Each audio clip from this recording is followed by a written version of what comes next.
All right, pleasant good morning, everybody. A little bit of a getaway day here for us on this holiday week. Christmas just a couple of days away. I will be doing most of my shopping Wednesday night around midnight. Stores be open late on Christmas Eve. I hope so. No, the opposite. You know what's great about the grandkids? They have virtually everything. I mean, there's no toy or no. They don't even deal in toys anymore. They deal in electronics and Yeah, it's funny. things of that nature. But there's nothing they don't have. I mean, their rooms are stuffed in two different households. Their grandparents on my son's wife's side take good care of them. They live in a neighborhood, and they frequently take care of the two kids who are now 10 and 7, so they're pretty much independent. They're plotting their own stuff together.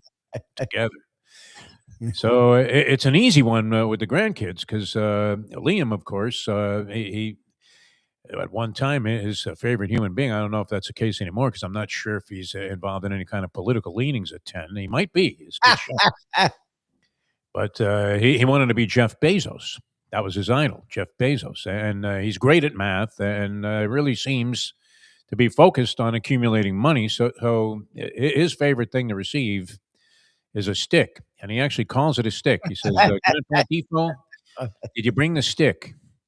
Kind of sounds like the guy that meets you at the track, that you vote 200 for the last several years. Hey, you got my sticks? Huh? Anyway, so that makes it easy. I guess a gift card could be in order to some local restaurant for my son and his wife. And then do we stop with just cards for the other people? There are probably like 3 or 4 more people that are going to be assembled at the family gathering. Or do you get the usual bottle of Kendall Jackson, which no longer is like $9.99 anymore, and it's like gone into a $20 category? Thank you. Are there tariffs on anything being shipped from California because so-and-so hates Newsom? And by the way, I mean, wow, you talk about the death of journalism in America. I mean, how they pull that piece. Did you see it yet, Lubie? I heard of what they did. I haven't seen the piece. I mean, There was nothing in there that didn't seem to be verifiably factual. all fact. Yeah. Yeah. I mean, look, we're in the age of ignoring facts. That's what This is what was happening. Of regimes do. This is what they did to these people. Yeah, go ahead. I'm sorry. No, that's what those regimes do, or these kind of regimes. Call it whatever you want. We're not allowed to call it what it is. Those regimes want to ignore fact because fact is the thing that tears them apart. They like lies. The thing that really stood out to me was Caroline Levitt, who makes Huckabee Sanders seem like a saint in terms of being a purveyor of truth. But nonetheless, and at least Huckabee Sanders was kind of comical with this stuff. I mean, this one's just off the chart. And she's screaming, we're getting rid of the most heinous criminals, and these are murderers and rapists. And meanwhile, they have an interview. Alfonsi, the reporter, does a nice job on a lot of different things, but she did a really good job on this. And one of the people that they shipped off to CCOT was a gay hairdresser who had no criminal record, never even had a traffic ticket. And they subjected this guy to literally, I mean, just unspeakable torture. And they have no evidence a lot of the time. They don't do any due diligence. A lot of times, these are citizens. He was going through proper channels to seek asylum. Oh my, yeah, they're doing everything that you're supposed to do, and they picked him out of a lineup there. There's this bridge. I don't know if you ever watched this border thing they have on TV. It's which channel is it that plays all those type of shows? And the contraband at the border. I think it's. Oh, good. You know more called, than I do. Yeah. So I mean, I've seen this bridge where the people line up to try and seek asylum from Mexico into the United States, and it's all very orderly. They literally just stopped this guy out of nowhere because he had a tattoo. There was another guy who was a soccer player who had there's a crown on what is it? Which the team in Spain that is it Barcelona? Real Madrid and Barcelona. Real Madrid, yeah. Real Madrid has a crown as part of its emblem. Yes, they do. This guy's a soccer player, so he had like a soccer ball with a crown on it, the emblem of Real Madrid, his favorite team, clearly. And they looked at that and said, you're MS-13. Boom, CCOT, man. And the cruelty these people were subjected to is just absurd. And for people to just shrug their shoulders at this and go, well, you know what, every now and then they're going to make a mistake. You got to be kidding me, man. That was incredible. But to pull that piece after promoting it, because the Trump administration would not allow anybody to go ahead and go on the record and say something, All they had to do was say, "Well, you know what? We don't know anything about that." I mean, they could have put Tom. Hey, is that 50,000 in that brown bag? Homan on there, and that would have at least been somewhat accountable. He could have gone ahead and spread more lies. But wow, it's a shame that this is what this country has come to. It really is. And the people, I understand that we'll get a lot of venomous comments. Hey, shut up, stick to sports. You don't know anything. It just this is not what we were protesting for in the late '60s. No. We were very impassioned about what was going on in the world at the time, and it's a shame to just try to separate yourself from that. I don't know why I trouble myself with it at 74, but I just hate to see what the hell is happening out there. And 60 Minutes, one of my favorite shows for as long as I can remember. You think Mike Wallace is rolling over in his grave? Oh yeah, for sure. I mean, and Walter Cronkite, any of these guys? CBS, wasn't CBS the home of Walter Cronkite? Like that's what people keep saying is like the home of Walter Cronkite, the home of all these legendary Edward Murrow, I think, across CBS at some point, like all these legendary journalistic figures. My God.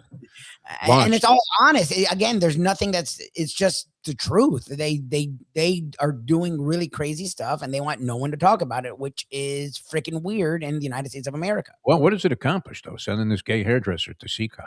Nothing. It's just about waving your hand. Again, it's busy work. That's really what it is. It's heinous, violent, vicious, busy work. They don't know how to govern. They don't want to govern.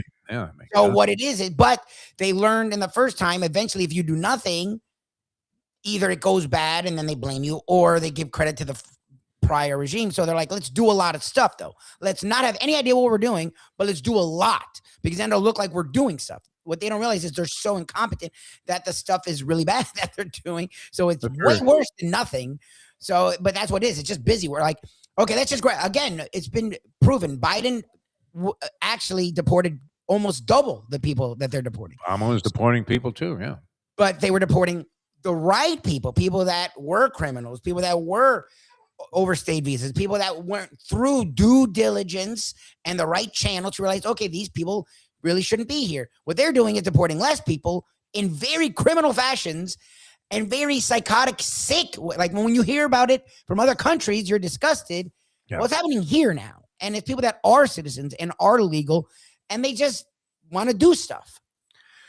My favorite, one of my favorite movies of all time, of course, Steve McQueen, Dustin Hoffman in the movie Papillon. Had a great message to it.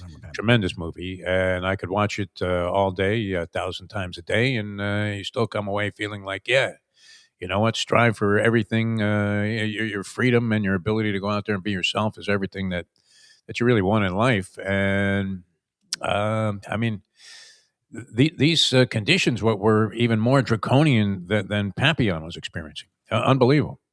In the French prisoner Papillon in Guyana, some torture chamber. Anyway, we want to get off that because it's a festive mood today. Tony Segreto is going to join us for a little old school. We'll bring him in here in just a second. A few things here, Lubie. I'll let you pick which one you want to get involved in first. Okay. All right, and these are a little off the beaten path. We saw the drubbing yesterday. San Francisco's not a bad team. The Colts defense, surprisingly, couldn't do anything. They could not stop San Francisco last night. 49ers have a chance to end up, I think they have an outside shot of being the number one seed. They're like one game back of the pace that's being set in the NFC. Kind of surprising to me. I didn't think they would be that good. They've been decimated by injuries also, like many teams have. And yet have found a way to just be rolling. 5 touchdown passes for Brock Purdy, who's been dissed. Looked pretty good in a ball game last night. Phillip Rivers, is he not an automatic for comeback player of the year, Lubie? Just based on the fact that he had them in 2 games so far? I pulled away late. The final score, you could see that San Francisco was going to ultimately prevail in this ball game, or it seemed to be going that way almost throughout. But nonetheless, it was competitive for the better part of 3 quarters plus. And Rivers has him in the game, and he almost pulled out that first game against 2 of the top teams in the league, both AFC and NFC. You have Phillip Rivers at 44 years old hanging in there, and he didn't look half bad last night. Had 1 interception, pretty good completion percentage, scrambled a couple of times. That was hard to watch. He looked like Chester from Gunsmoke running to his left there. And you can't move, but they have a decent line, and they have one of the best running backs in football. So you can get an old guy back there and him at least be competent is what I think Why Whereas not start Y.A. Tittle there? I mean, what the Well, hell? they just need a guy that's not going to take too many chances. And Rivers was once that. At this point in his career, I guess he's that no longer. I mean, I don't know. I'm sure there's a certain amount of games you have to play. This is only like game 2. So I don't think you're going to come back player of the year for 5 games, but How it's can you interesting. not be the comeback player of the year when you came back after 5 years on the shelf? After retiring after like a 20-year career. I mean, it's not like this guy played a couple of seasons, got hurt, and now he's back. But that was pretty wild. Anyway, that was a significant game in that 3 teams, I believe, clinched a playoff spot as a result of the loss by the Indianapolis Colts, who looked like they were going to be a really outstanding club early in the year, and they've now lost 5 in a row. All right, this upsets me, Lubie. I don't know about you. This probably doesn't concern you as much. But I was not a big college football guy until I moved to California and started covering college football. I mean, at Syracuse, when I was there, the team had fallen into an abyss. Yeah. I got there the year after. In 1969 was the year after Larry Zonka departed, and they never reached that level again, ever. Didn't come close. I mean, they had that run of the 5 great running backs. Can we name them all, Lubie? We should be able to, right? Ernie Davis, Floyd Little, Jim Nance, Jim Brown, and Larry Zonka. So you had overlapping over a 20-year span, those 5 guys carrying the football for you if you were a Syracuse Orange fan. And guess what? That's all they did was run the ball back then. Forward pass was not really in vogue. And Ben Schwartzwalder, the venerable old coach who became a geezer, I mean, this guy, Syracuse had the oldest coaches for a couple of their sports that you've ever seen. The baseball coach was the guy we called the Buzzard, Andy Mogish. And Ben Schwartzwalder was still the football coach, and he refused to throw the ball more than 3 times a game. 4th and 50 from the shadow of your own goal line. Running a draw. He'd run Roger Pretorius up the middle, and you're like, what? What are you doing there? Disgrace to the number 44. But and so even when I was at the Cuse, I got a little more into college football than I was when I was in New York City. We didn't give a flying one about college football there because we didn't have any teams. Who are you going to root for? CW Post? I don't know. Did they have a football team? Nassau Community? Hofstra didn't sport a football team. NYU was a basketball school. Really wasn't much going on in the city there. And Syracuse may as well have been in another country as far as New York. Syracuse is like not. There's no relation between Western New York and New York City. So I started getting into college football pretty heavily when I was covering it for various publications in California, which I worked at 2 different papers there, the Fontana Herald News, heralded bastion of journalistic integrity, and the Ontario Daily Distort, yesterday's news tomorrow. And so I got to cover a lot of USC football, and one of the great series, and they had 2 games every year that you didn't want to miss. USC versus UCLA and USC versus Notre Dame, the Fighting Irish. It's a 100-year-old rivalry, Lubie, and it's being taken down. Done. Oh, really? Oh, it's finally done. You know, with the Big Ten, I mean, it's hard. They were going to play like 9 conference games. Like, it's hard to have any out-of-conference games. The deal was that Lincoln Riley, and I don't know, who is the AD now at USC? Do we know? I mean, have they had more than one since Pat Hayden was there? I'm not sure. Yeah. But they decided, and this is sad because this should be about competition. I know there's a lot of screaming about these Group 5 schools getting into the CFP and they don't belong. Saban talking about, and is he wrong? Is Nick Saban wrong in making the Jennifer Cohen? It's a lady. Jennifer Cohen is what I'm saying. Jennifer Cohen. Well, if this is how she's going to perform, I'm in favor of her impeachment immediately. Get her out of here. That's a rivalry you don't want to see go away. 100-year rivalry, Lubie, out the window. It was bad enough when Notre Dame dropped the University of Miami, and this time it was USC didn't want to play Notre Dame in November because of the weight given to later season losses when it comes to making the college football playoff. Now, USC is not in the college football playoff. I would venture to say, in the 3 years that the college football playoff has had the current committee deciding, have they been in the playoff at all? No, right?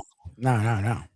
So to take down this rivalry based on a concern that the weight of that game at the time of the season, it's the time of the season, would be more harmful to their playoff chances than it would be worth playing the game and preserving a 100-year rivalry.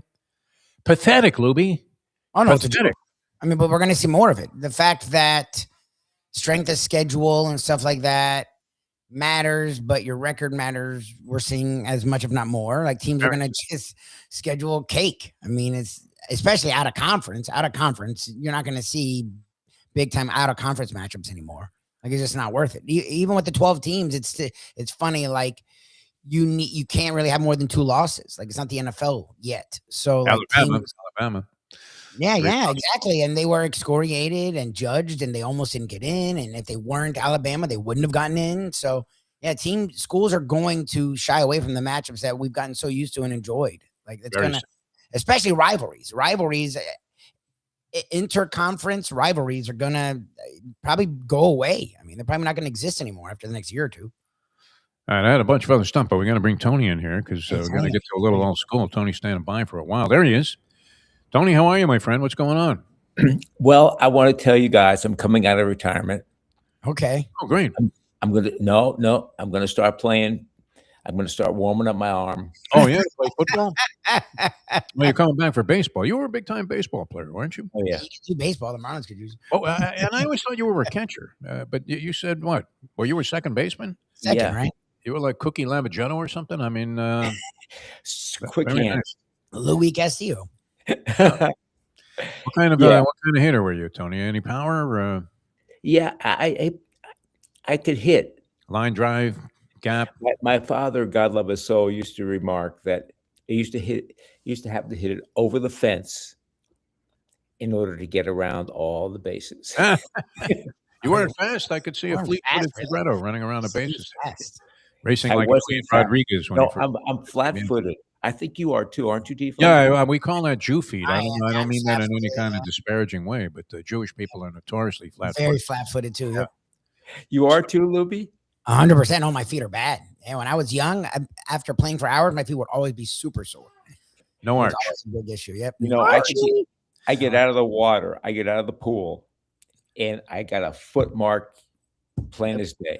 Yep. Wow, you can never get away with any criminal activity, Tony. Being if you're not Jewish, I really believe that you might have some Jewish blood. Indeed, I mean, the Italians and the Jews were always kind of close. You know, my father, again, I invoke my father's name.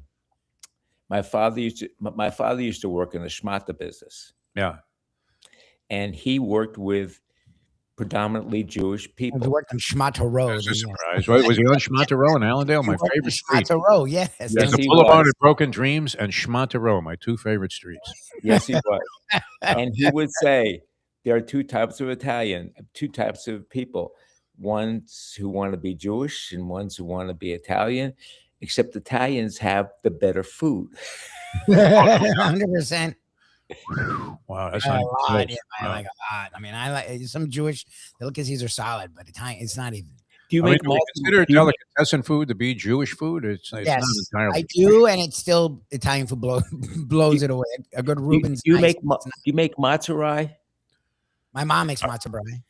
Matzah brie. I can't eat it, but my family, it's matzah brie. My family loves it. Not a fan. Matzah's not flavorful at all. I used to love matzahs. I did. Matzahs and butter. I don't understand how. It's the worst. I used to have I couldn't eat one now, yeah. Yeah. Matzahs and butter. That was it. Matzahs and butter were great. I mean, we would put anything on a matzah, but yeah, those days are long gone for me. All right. Where do you weigh in on this? A couple of things here, Tony, right out of the chute. And we'll get into some college football. But I mean, this bothers me, actually. I hate seeing that USC Notre Dame rivalry busted up. I used to look so forward to that game. There was so much hype about that game. I was lucky. My son's here. My son's here. And my daughter comes in today. My son and I talked about it the other night. We are so upset that they're not playing anymore. Unbelievable. 100-year rivalry. How could they do that? And a great 100-year rivalry. Yeah. And for the athletic director and the head coach to marry each other and say it impacts the playoffs. Yeah. I mean, I guess Notre Dame offered a possibility of scheduling a game in November.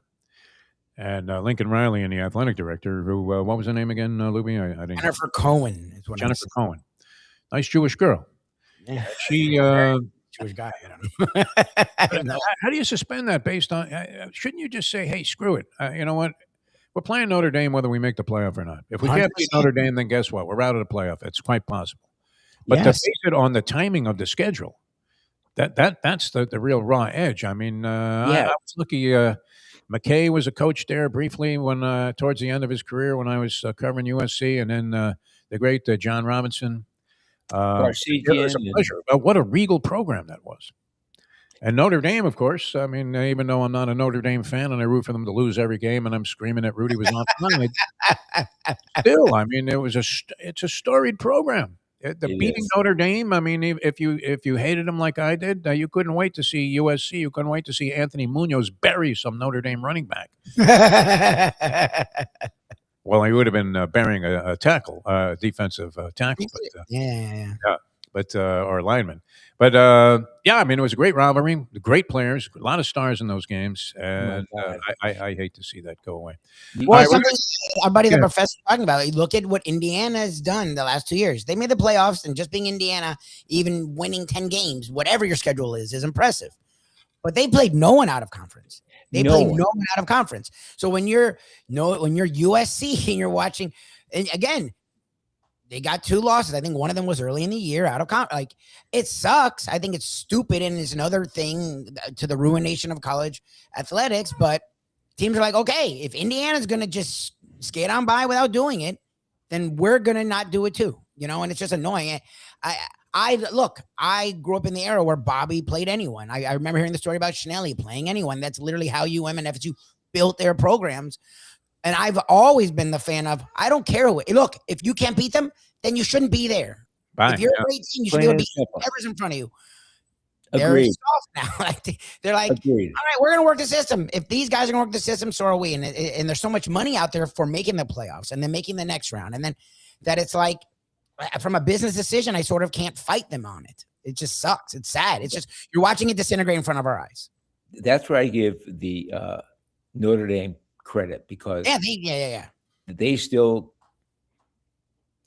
schedule the hard teams.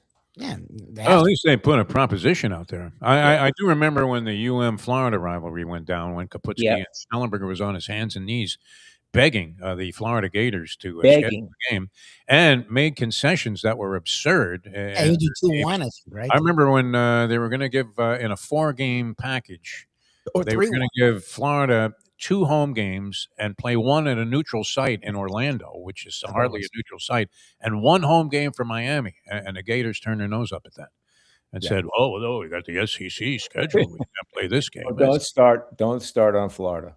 Well, I mean, what is sports supposed to be all about? It's so ridiculous to see what's going on in the world, and then when you see, my beloved sport of boxing, the most interest generated is by a guy. Does it even exist anymore? Yeah, I mean, it's out there. There are a lot of great boxers, a lot of big fights. There's no doubt. But the thing that gathers the attention is this circus with Jake Paul. I remember growing up and sitting down and watching the Friday night fights with my uncles. Gillette Fight of the Week. My father used to pick up Willie Pastrana. Willie Pastrana, wow. On the way to work. You and Dundee. I mean, Angelo and Chris being Miami guys. That was one of the phenomenal things. One of the first things I experienced here was I went down to the Fifth Street Gym, and who do I see? It's like, that's effing Angelo Dundee. What are you talking about? Yeah, this is great. My fondest memories are, and this is old school, going to the gym and seeing and hanging out with Muhammad Ali. Phenomenal times. Yes. There were always a couple of champions in there. It wasn't quite, it was an interesting place, that Fifth Street Gym. It was so interesting. And it's a shame they tore it down. Well, I mean, it probably was in need of a dust-up of some sort, but and I'm doubtful that it could have carried on this kind of legacy. But think of it. Think of all the champions that they had go through there. Not to mention train there. Greatest shot ever was Ali with the Beatles. Oh, yeah. Imagine the Beatles going up those creaky stairs into, and the gym had the smell of a classic boxing gym. It Oh, just yeah. smelled like an old sweaty jockstrap. And the blood still splattered on the walls. They had those windows, which were kind of There- real old school in terms of the fixture. A lot of gyms didn't have that kind of thing where you actually saw daylight. But no, that was a great place. All right, so the rivalry goes down, Notre Dame and USC. I'm glad you're on that. I did want to ask you about this real quickly though, Tony, because we started talking about this, and it was appalling to me. My favorite show growing up, one of my favorite shows, and still to this day, has always been 60 Minutes. I Oh, just yeah. love it. And I mean, it was up there. It was a news version for me of like HBO Real Sports, where they got into some great storytelling and they had great journalists involved. And they would take on obviously the most serious issues of the day, and they would discover stuff and bring it to the public's attention that would have gone unnoticed. That was definitely something that the public needed to know. It was always great. Mike Wallace with the transmission shops, where he'd put the guy who put the hand over the camera and go, I'm not talking to you, Mike. Dan Rather, Morley Safer. I mean, just legends of the journalistic world. Yeah, I mean, And, and all kinds of great the people. only thing I have to say about that Yeah, is this administration is chipping away at our democracy. I don't even know that they're not chipping away, Tony. Yeah, that's an understatement. Taking a sledgehammer to I'm being any kind. principle that you've ever embraced in your lifetime. It's amazing. In 60 Minutes, the only news program that still exists is getting rid of fully factually checked, proven segments that they've been promoting. Because that's the other thing too, is it wasn't something that Promoting. like, people said. They were promoting the crap out of it. Yeah. And They don't do that. Like once you start promoting it, it goes. Even if people get fired, like you air the thing to then cut it before it's aired. They're just demolishing them. I mean, this is just they bowed to the 100%. pressure. How could they give in to the pressure? Just CBS has already done that with that stupid ass That merger. was They insane. got rid of Colbert. I mean, You offer the They people a chance to speak on the piece. They decline, and so you say, "Well, we asked so and so, Christy Nome, to come on, but she told us to go bleep ourselves and let this stand on its own." Unbelievable. So no, that was sad. A very sad day all the way around, and I'm glad the piece circulated because, to tell you the truth, they had done a previous piece on this place, and it was very similar, except this time we had people that actually experienced this level of cruelty. And they're speaking on the record, and it didn't seem like they were making stuff up. In fact, I thought they were pretty sedate about it in describing their experience there, which included 4 months of what seemed like endless torture. So that was for this gay hairdresser to get him out of the country because America's much better off without this poor guy being a makeup artist or whatever he was doing out in Los Angeles. So very, very sad. All right. I read a story yesterday that this poor woman was sitting in a hairdresser's off at the hairdresser's place, and she was taken out of her seat and detained and shipped back. It's insane. It really is. And that we're just standing by and watching this around the holidays. Very, very tragic. All right. Your Hurricanes, a couple of things here, Tony, that directly are in your wheelhouse. Hurricanes hang on and win that game. Tough fought game against Texas A&M. A lot of people thought the 10-3 score was indicative that neither team was all that good, but very difficult conditions. Cristobal out coaching Mike Elko. Is that possible? Yeah, that was the case, but it's interesting to think about that. And now going against Ohio State. Ryan Day is going to be calling plays in this game. I'm not sure if that's. Oh, was he not calling plays before? Ryan Day is going to be calling plays for Ohio State. He's taking over the play calling. Was he not calling plays before, Lubie? You would know more about this. This year, I thought he was. Now, last year, 2 years ago, he had Chip Kelly, but he didn't really let Chip Kelly, and then he let Chip Kelly, and they soared under Chip Kelly. This year, it was Brian Hartline who was the OC. Brian Hartline is now moving to USF, but he's still with the team, I thought. But Okay. Ryan Hartline's never been a play caller guy. So I thought Ryan Day was already calling the plays all year long. I think Hartline is myself. Hartline was actually more involved with plays. Yeah, maybe with Hartline focusing on USF, he's not taking any chances. I don't know. They both do it. Maybe they both do it. I thought Ryan Day was. Here's the story right here. I'm reading it out of the paper. Yeah. Paper. Ryan Day will call the offensive plays for Ohio State during the college football playoff, beginning with the December 31st quarterfinal game at the Cotton Bowl against Miami. So he's taken over the play calling duties. So it doesn't mention who did it before. Usually in an article, Maybe it was Hartline. That's possible if he was. Would then say formerly. Well, whoever was calling the plays in their previous game against Indiana was just a complete ass, I thought, and basically handed the game to Indiana with some really poor choices. Now, that's very easy to say when the plays fail. So, everybody's always screaming on Mike McDaniel, but Mike McDaniel does these bozo plays that are destined to fail, that fail more often than they succeed. Does Mike McDaniel watch the game? Well, that's my problem with people, because I started this. I'm like, look, I think he just needs more time as an OC and then get back to being a head coach.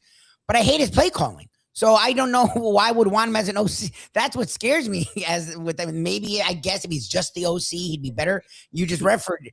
Maybe he has so much going on that he's actually missing the game in front of him, because his play calling in key moments of a game is as bad as I've ever seen in my entire life.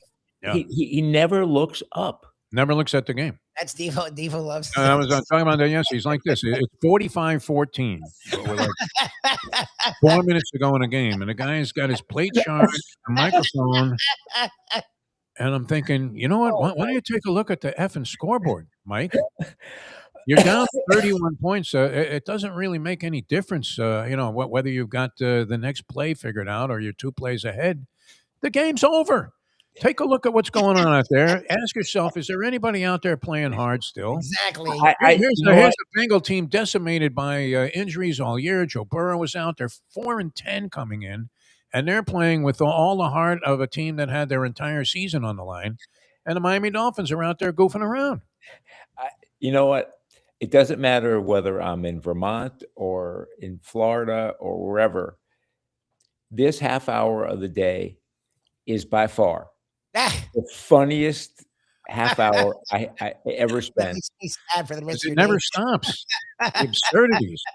It never stopped, Lubie. We were talking about this yesterday. I mean, some poor woman is in the boiler room in the Philippines, and they probably have some AI-generated translator so that when she calls people, it sounds like it's in English. And is Filipino the language, actual language in the Philippines? Tagalog. It's called Tagalog. Tagalog. Okay, I wouldn't know that. Tagalog, something like that. All right. So, so they have somebody in a boiler room there, and they're making calls now, and they're translating it via AI, and the phone rings in your place, Tony Segreto, and the woman very distinctly says and succinctly says, "Hi, Mr. Segreto. I see you've been a loyal fan and season ticket holder for the Miami Dolphins for the last 25 years. We're offering you a chance to renew your tickets at only a slight 10% increase for the 2026 season. Can we count on you, Mr. Segreto, to be in the stands?" I mean, imagine having that job. Even a woman that has no idea what you're saying back on the other end. Got to be wondering, I mean, why she took this job over working in some Nike factory somewhere for $1 a day. I mean, that would be torture, wouldn't it? Trying to sell season tickets. Torture. My God. My God. Crazy stuff. He doesn't look up. Not once. When he's never talking to anyone. Like, we've complained about coaches who don't work both sides of the ball. Like, that's happened. The great coaches you see with the DBs, and they're fine, but not every coach does that. Okay, he was an offensive guy. Maybe he's dealing with the O-line. Fine. But he doesn't talk to players. He never talks to anyone. Like, it's freaking weird. Like, I don't even care about the yelling stuff or the meek stuff. We've seen coaches of both manners win. Bill Walsh was very mild manner. You could also be Shula, who's very out there. Like, all forms can win. It's about the brain and putting it together and having a good GM. Fine. But the fact that he doesn't talk to anyone ever, that's freaking weird. I'm sorry. He's never communicated. He's always by himself looking at the goddamn thing. And it's like, dude, what's going on with your team? What are you doing with your team? It's freaking, the disconnection is so strange. And then when he's interviewed, Oh, That's Jesus. I correct. can't, La La even, I Land, can't yeah. even freaking listen. I can't listen. He really has gone from like the mad genius to Professor Irwin Corey. The span of about 4 years, man. It's amazing. That's a great analogy. It's incoherent stuff. I mean, when he's up there, you're looking at this guy going, obviously he's intelligent. I liked in the beginning his sort of thoughtfulness that he approached everything with, and now it seemed. I noticed that. I mean, in this last game especially, 4 minutes to go, you're getting crushed. Put the play chart down and watch the game. Watch the game.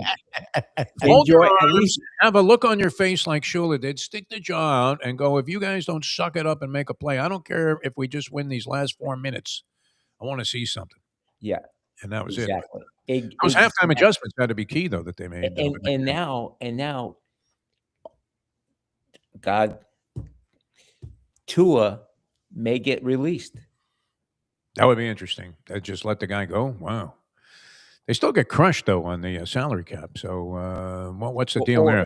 They're going to try to trade him, but See, to me, if you don't get a trade, you keep him because again, he's at least a viable starter / backup to go and to eat his dead money and then go pay another veteran to be like, that's just stupid to me.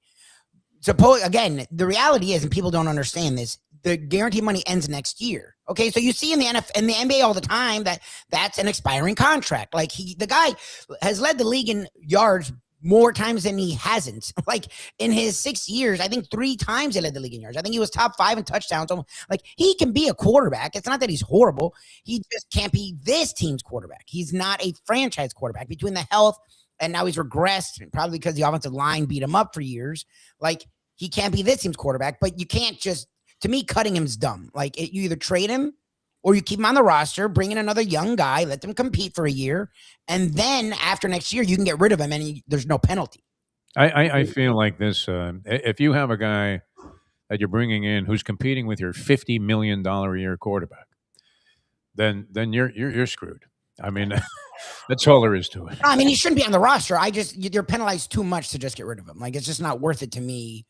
He's still viable. Like the guy can be, he's not Kerry Collins at the end of it. Like the guy can be an NFL quarterback. Like to just eat 50 million or $1 million. Cause I think if you get rid of him, it's $100 million of dead money. Like that's stupid. Like it's just, to me, it's just not worth it. Should he be around? No, it looks freaking weird seeing your top 5 picks standing there with a clipboard, but we've seen lots of weird things in the NFL. Like to me, you got to business wise. Stephen Ross has got the money.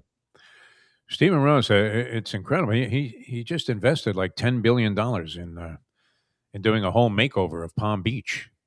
This guy, I was saying yesterday, because it struck me, I never see these areas of Palm Beach because my first destination is Belvedere Boulevard. I love any street named after a vodka. And where does that lead you? If you go west, straight to the Palm Beach Kennel Club, which is probably the most visited and frequented destination I've ever dealt with in Palm Beach. Tony, believe it or not, quick prediction here. We got to get going because we got the professor, and I can't believe this has flown by. We got to you a little bit late. Sorry about that. But a quick prediction on Ohio State. What do you think? I want but I got to go with Ohio State. All right. I mean, it's not inconceivable that they. Do you see getting crushed to the tune of last I saw it was like 9 and a hook? The line. No. They're worth a shot, aren't they? I mean, are they worth a shot on the money? Definitely worth a shot. If it's really hovering around double digits, I mean, they play really good defense. They don't really turn the ball over. Cristobal's staying out of the way, it seems. Like, I think Ohio State's going to win, but that spreads a lot. It's a playoff game. It's neutral site. So it's not, I guess it'll be pretty much Ohio State home game the way they travel, but it's not actually an Ohio State home game. That spreads a lot. Like, it is a playoff game. Yeah. And Ohio State didn't play for 2 weeks. And Miami is coming off playing. So we know actually the rusting is real, especially with college athletes. Yes.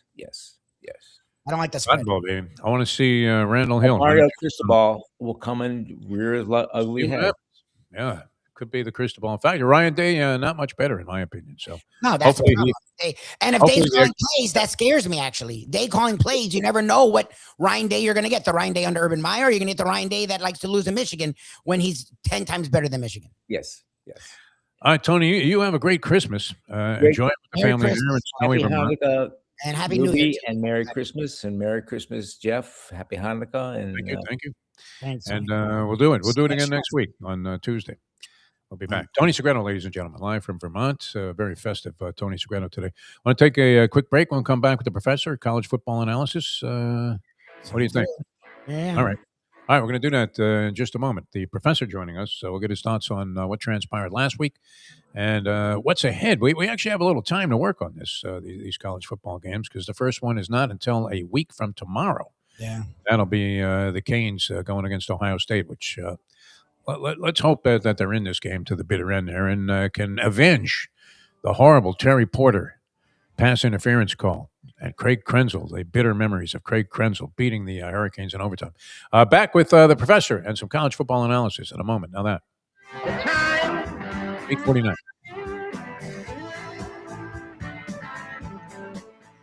Hey, folks, Tony Segreto here. Let me ask you a question. What do you look for when you go out to eat? Good food, obviously, friendly atmosphere, not too loud, but good energy, reasonable prices, and a place where you feel comfortable. All those ingredients, no pun meant there, are hard to find unless you're talking about the Texas Roadhouse. You see, they encompass all of those attributes. Really, really good food, amazing atmosphere, good for a family, good for a date, or just a night out for yourself, and prices that will make you extremely happy. Their ribs unmatched, steaks hand-cut every day. Everything, and I mean everything, is made on site, including their incredible bread. It's the one day, folks, that you can forget about low-carb diets. Trust me when I tell you, Texas Roadhouse, your restaurant, your destination when you say, where should we go? Joe Bees. The bees collect the pollen, bring it to Joe, he packages it, and he gets it to you. It's simple, 100% natural, and it's good for you. There's only one place to get Joe Bees, and that's from me. Joe Bees. If you want to look and feel good, call 877-300-5632.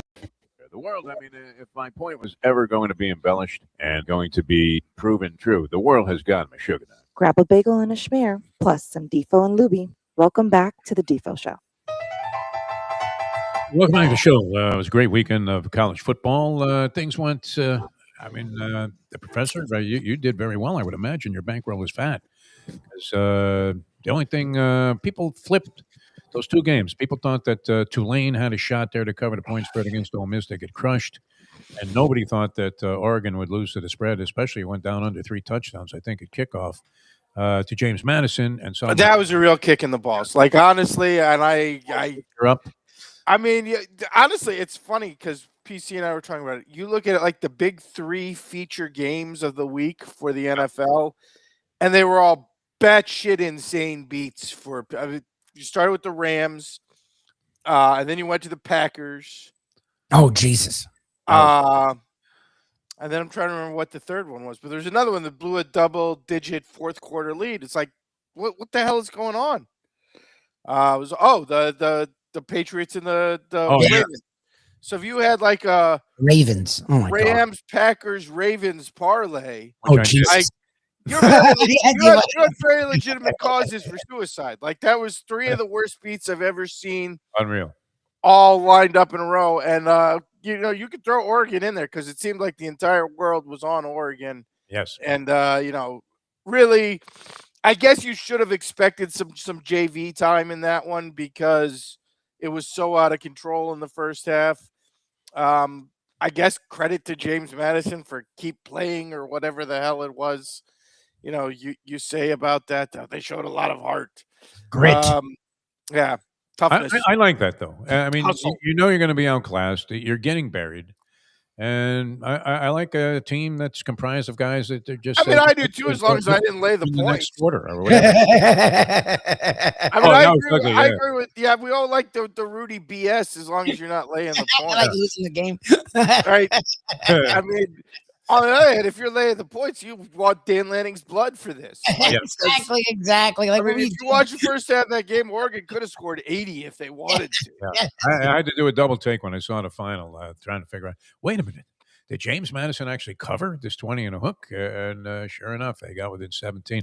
All right, you're a diehard fan. I wouldn't say diehard. I'm a UM He's fan. more realistic. He's a realistic. I was a UM fan Saturday because I thought the whole country, betting-wise, had totally underestimated him. And then Saturday morning, there was like this flood of public sentiment that went Miami's way, so that Line came on my down. bet with Mayo, I only got plus 120 when on the money line when I should have been getting like plus 140.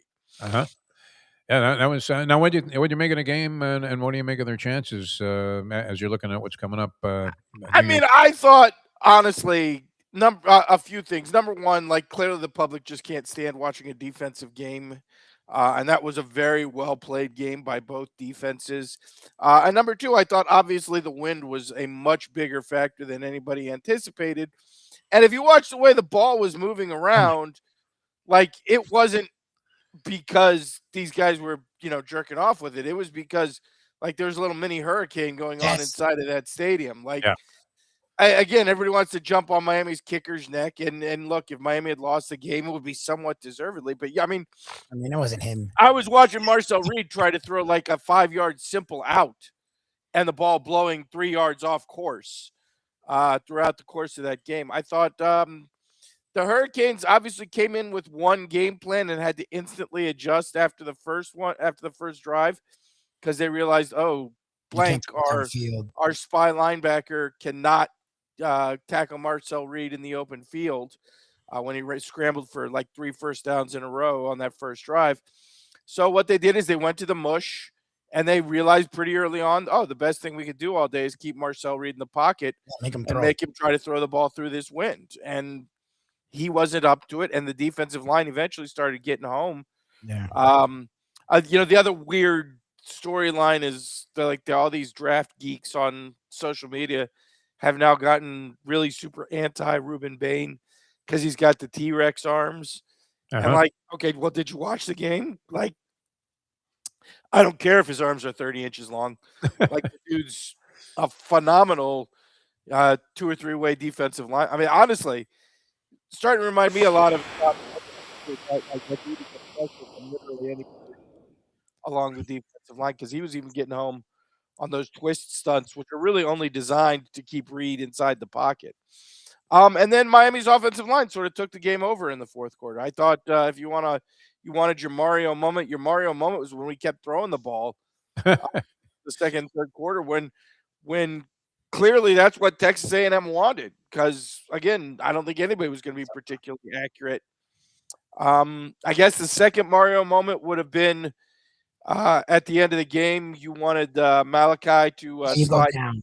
You should go down, but they won. I mean, technically would have been the right play. Although the way the hell the kicking game was going, I'm not sure how he might have missed it. Even about like a 18-yard field goal. The other game, Alabama and Oklahoma, really weird game in that for like a quarter and a half, I was 100% convinced I was dead wrong.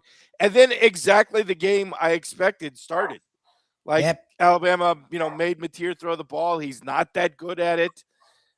They blocked the punt. They returned an interception for a touchdown. In the second half, they came out and their offense kind of dominated the second half of the game. So we got home on that, but it was definitely a weird feeling when I was down 17. And I'm sure it was a weird feeling for Kalen DeBoer's family, because they were probably like, oh God, they're going to set our house on fire.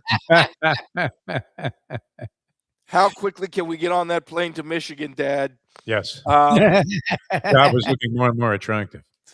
But, worked out there. And then, the other two games, I was a little surprised Tulane didn't compete at all. Not because of them, but because of the lack of coaching staff at Ole Miss. But then you consider that John Summerall literally spent half his time in Gainesville. Yep. And he's sort of, even though the head coach is kind of head coach / DC, where Kiffin, head coach / OC. So maybe that one shouldn't have been as surprising. Honestly, I'm going to be honest, and I never do this for college football, but I was actually flipping back and forth with the Eagles and Redskins in the second half, because that game was just so dull. And then Oregon, JMU, I guess you got, as long as the Oregon starters were in there, pretty much exactly what you expected. Oregon, just too much size, too much speed, too much strength along both defensive and offensive lines. I mean, and then, Lanning called off the dogs, which, again, for the gamblers, very sad. I didn't really care because I didn't have an action on the game. What stands out to you in the upcoming matchups on a preliminary perusal of the board for the I upcoming? mean, the starter as a UM fan is how horrible the weather in Dallas is supposed to be Oh, really? for that game. It's actually supposed to be, now again, weather forecasts. We all know in South Florida you can't trust them. Yeah. It's actually supposed to be colder and snowier in Dallas than it is in Columbus, Ohio Wow. on New Year's Eve. But I mean, again, as a Canes fan, that sticks out. The number two thing, this new theory that people developed over the last year that the number 5 seed is actually the best seed to have in the college football playoff, because you get like a warm-up game against the JV squad, Yep. and you're sort of tuned up, and then you get to go play the number 4 seed, the worst seed that got a bye, who hasn't played for a month, who may be suffering, at least for the first half of the game, for a little rust. And I think the fact changed the game. Oh my that god. Oregon is favored in that game down here at noon probably indicates that a lot of people feel the same way, that the 5 side. I think, honestly, we got what people called a boring game in Texas A&M and Miami. I thought it was a well-played game, but you have to be able to appreciate defensive football to have liked that game.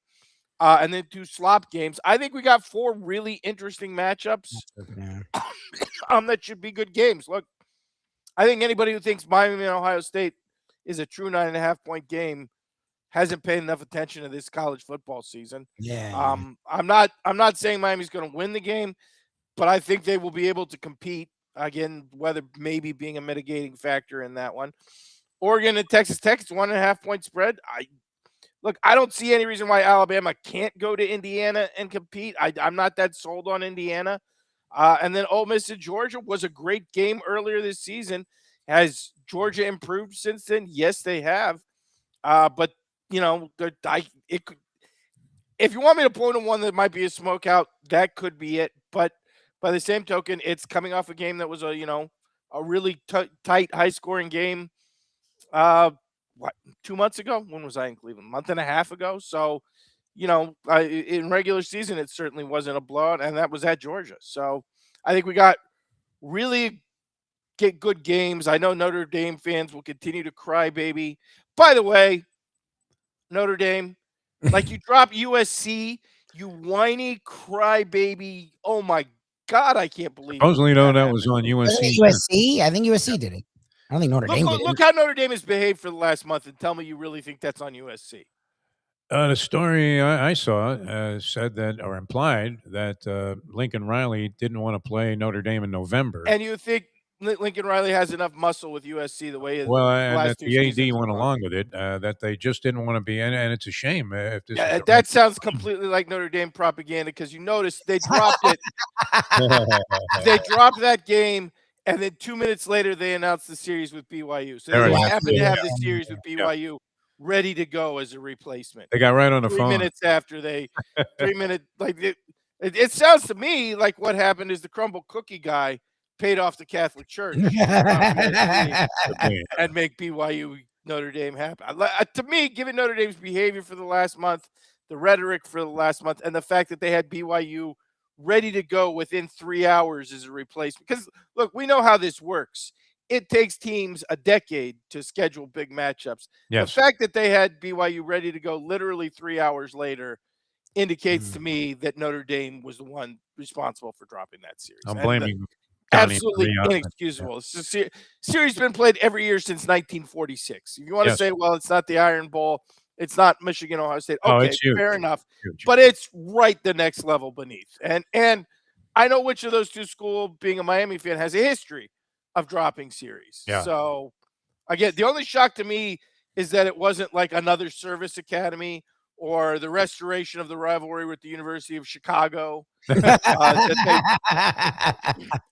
they actually replaced them with a fairly legitimate opponent in BYU was stunning to me. But, yeah, I mean, look, outside of the crybaby BYU fans, I think we can make a pretty legitimate case that we do have the top 8 teams now left in the playoffs. I mean, I know Mayo won't like that because, Miami being one of those cost him his bets. But are you going double or nothing on the Ohio State game? if he wants to give me the money line again and wants to risk his money whole line. bankroll. Oh, and the actual price. Okay. Well, I'm not gonna take Miami straight up and not get the money line price. Money line's got to be 4 to 1 or something. Three. Oh, 3? That's all? Right, currently sitting at 3. Okay. So well, let me ask. Okay, so I know we got to go and Devo's got to go, but Devo's reading something and I'm very confused by it. Ryan Day is now going to be calling the plays in the play. Like, who was calling like Brian Harling's on a play calling caller. plays before for Ohio Brian Harling's on a play caller. Chip Kelly was gone already, right? Yeah. So, like, who was calling the plays before? According to this little blurb here in my New York Post, which obviously came off some news wire, Ryan Day is about to commence in this spot the offensive play calling. So who was doing it before? Who was? Because wasn't Kelly in the pros? Like, I don't get it. Brian Harling's not. Well, Kelly left for the Raiders at the beginning of the season. Yeah, so like, it must have been Heartline, I guess. I look, we saw it last year with Chip Kelly that Ryan Day certainly had some play calling role, even with a guy like Chip Kelly running the offense. So I'm sure he has called some of the plays up through the championship. I mean, look, the championship game against Indiana looked very much like a Ryan Day game. Sure did. So I find it hard to believe. It's probably like Urban Meyer and Dan Mullen, where oh no, Dan Mullen calls the plays, but he's calling it, number one, straight out of Urban Meyer's playbook. And we know, when it's 3rd and short, it's probably Urban Meyer calling the plays. So it's probably disingenuous to say for the first time this year he's calling the plays. I'm sure he's had quite a bit of input on that. I don't know how much of a factor that's going to be in the game. I mean, again, I hope it's a negative one. To me, coming into this game, the factors are, number one, can Miami adjust to the weather, which historically has been a problem for all Florida teams. And number two, can Miami's defensive line put up the kind of performance they did against Texas A&M, where they, dominated against the run and consistently, did what they needed to do against Reed. And if they do that, I mean, look, the Ohio State's offensive line did not look like the strength of their team in that Indiana game. It could be an interesting matchup. We will see. I mean, look, in theory, given the type of team Miami is, the weather should actually favor Miami. I mean, if you're looking at Miami in the game they played Saturday, which is a game dominated by both lines of scrimmage, that weather, playing in another snow bowl should be, favorable to Miami in that situation. We'll see. I thought if you could book the weatherman's action, you'd be a rich man today. Wait for the weather. Exactly. Yeah, I mean, notoriously wrong. So maybe it turns out to be just a pristine oddball day there in Dallas.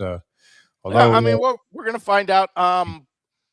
Look, to the people bitching about the auto bids, go F yourself. Like, I honestly, it's amazing to me that, like, Notre Dame gets left out, and now the entire country is crying about bids for James Madison or Tulane. Who cares? Like, honestly, stop crying. This is the way the system works. And let's be honest, we're headed for 16 teams anyway, so you're going to get your way. You've got your way with the giant playoff. You're going to get your way with an even more giant playoff. And, we've now gotten to the point where the regular season just kind of barely matters anyway. Like, just don't lose 3 games unless you're Alabama. Exactly. You had really Notre Dame going down. I'm upset about that. I know. I was really upset when I saw that news. You know what it is. The series. You know what it is, Defo. You can't trust that effing Bavakwa. That son of a bitch Bavakwa with his big mouth. Bavakwa. Yeah, that's incredible. All right, Professor, you have a good one. Enjoy all of your Happy Hanukkah, boys. Thank you. Remember, Christmas. In the spirit of today, in the spirit of Festivus, I got a lot of problems with you people. And tonight, you're going to hear about it. Oh, very nice. All right. Sounds good, my friend. The Professor, ladies and gentlemen. All right, we have to get out of here. We'll join you again on Monday for another short week. I love this. This is my favorite 2 weeks work-wise of the year. outside of retirement. I don't know that there's anything much better. As we will be back with you on Monday. We'll do Monday and Tuesday next week here with the Defo Show, and then hopefully abide by all resolutions of the pursuit of happiness and wealth in 2026. Got to resurrect the old systems here, where cash is just flowing in. So we'll work on that. And you guys have a great holiday, everybody. Thanks so much for tuning in, all the support over the year. And we'll be back again with you to celebrate the incoming new year and the outgoing 2025. I can't believe a quarter century gone from the day I was standing in Las Vegas on the streets there outside the Tropicana Hotel between the MGM Grand and the Trop when it still existed. And the clock struck midnight out west in Western time zones, Pacific time zones, and it was 2000. And I thought, wow, I can't believe I made it. I had been calculating for probably a quarter century how old I would be in the year 2000 and what kind of shape I would be in. And here we are, another quarter century. God, Lubie, unbelievable. Really, really wild. You were like 16 or something in 2000, you were saying? Yeah. Yeah, I was like 17. Yep. All right. So old enough to remember. I don't know if you thought about where you're going to be out in 2050, but at that point, you're going to be an old fossil like me. I will be old. Yeah. Hopefully, health things and all this other stuff will just continue to advance under the brilliant leadership of Robert F. Kennedy Jr. as the Secretary of Health and Well-being, or whatever he is, and all of these different transitions where no kids get vaccinated anymore. Will just lead to an easier path to making it to like 125 years old. What do you figure, Libby? Life expectancy with this guy in charge should be shortened by about 6 years. I would think. All right. Thanks, Libby. Always a pleasure. We'll see you on Monday. And thanks so much for being with us, people. Thanks to the professor, Tony Segreto. I'm Jeff DeForce. See you next time as we leave you know that. The time. It's 9:10. Let's go to eat a damn snack. Look what they done to my soul.